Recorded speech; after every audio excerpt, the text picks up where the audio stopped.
Hi sir. Hi.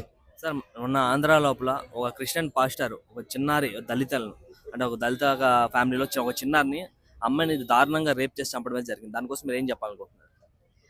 ప్రపంచ దేశాల్లో ఇండియాకు మంచి గౌరవమైన దేశం మన ఇండియా. ఇప్పుడు కూడా దారుణంగా తయారవుతుంది. ఒక అమ్మాయి ఏంటని చూడరు, ఒక చెల్లెని చూడరు, అక్కని చూడరు.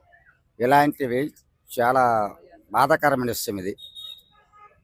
నిజంగా చెప్తానంటే మరి మతాల కోసం చెప్పకూడదు. మతాల కోసం చెప్తే కొనుక అందరం బాధపడవలసిన అవసరం ఉంటుంది. కాబట్టి నిజంగా క్రిస్టియన్స్ అంటే వాళ్ళు కూడా నా సోదరులతో సమానము.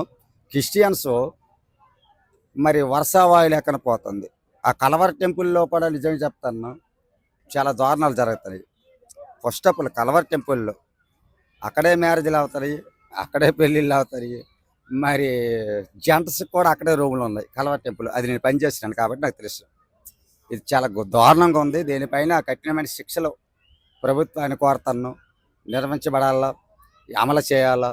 ఎటువంటి వాయా వరస లేని దుర్మార్గులకి కఠినమైన శిక్ష విధించాలని కోరుతాను. అలానే చెల్లి చెల్లి అని పిలిచి ఆమె ఇంట్లో పోయి ఎప్పుడు అలా తల్లిదండ్రులను అమ్మ నాన్న అని పిలుచుకుంటూ ప్రార్థన చేసి అలా చేయడం ఎంతవరకు నేను అదే చెప్పాను కదా.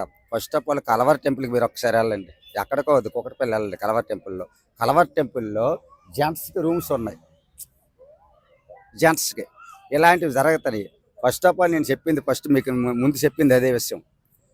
అక్క చెల్లి అని అటువంటి దారుణానికి పాల్పడ్డ మంది మూర్ఖత్వమా, మృగమా? దీనిపైన ఆలోచన ఏంటి? అసలు మూర్ఖుడా, మనిషేనా, మానవ జన్మ ఎత్తాడా? అలాంటి మనిషికి ఎటువంటి శిక్షించాలి మీరు చెప్పండి. దారుణమైన శిక్షించాలి. ఎలాంటి శిక్షలు అమలు చేయాలంటే కనుక జైల్లో తోసి భోజనాలు పెట్టడం కాదు శిక్ష. అంతే. మూతి కడుక్కోవడానికి, ముడ్డు కడుక్కోవడానికి ఒక కాలు ఒక చెయ్యి ఉంచాలి అలాంటి దుర్మార్గులకి.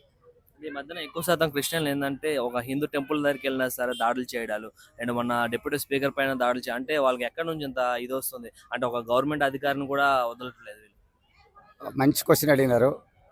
మన ఇండియాకు వదిలేసి ప్రతి దేశాల్లో క్రిస్టియన్స్ ఎక్కువ, వాళ్ళ సపోర్ట్ ఎక్కువ. చాలామంది ప్రతి దేశాల నుంచి కూడా మానవ కళ అండి, మానవ కలకపోతే ఇబ్బందులు పెట్టండి, దానిపైన కఠినమైన చర్యలు తీసుకోండి, దారుణంగా హింసించండి అని బయట రాష్ట్రాల నుంచి, బయట దేశాల నుంచి వాళ్ళకి వస్తున్న ఒత్తిడిలు ఇవి. వీళ్ళు ఏం చేస్తారు? ఒక ఆడ లేదు, ఒక మగ లేదు, ఒక మగము లేదు, పందికి నందికి తెలియని తేడాలాగా ప్రవర్తిస్తారు. కాబట్టి కఠినంగా రాష్ట్ర ప్రభుత్వానికి నేను విన్నపం చేస్తాను. క్రిస్టియన్స్ ప్రతి ఒక్కరు కూడా అంటే వాళ్ళు మానవులే కానీ అసభ్యకరమైన ప్రవర్తనతో ప్రవర్తిస్తారు. కాబట్టి దారుణమైన శిక్షలు విధించి, కఠినమైన శిక్షలు విధించి ఒక తావలకు తేవాలని కోరుతాను. Thank you sir. ఓకే.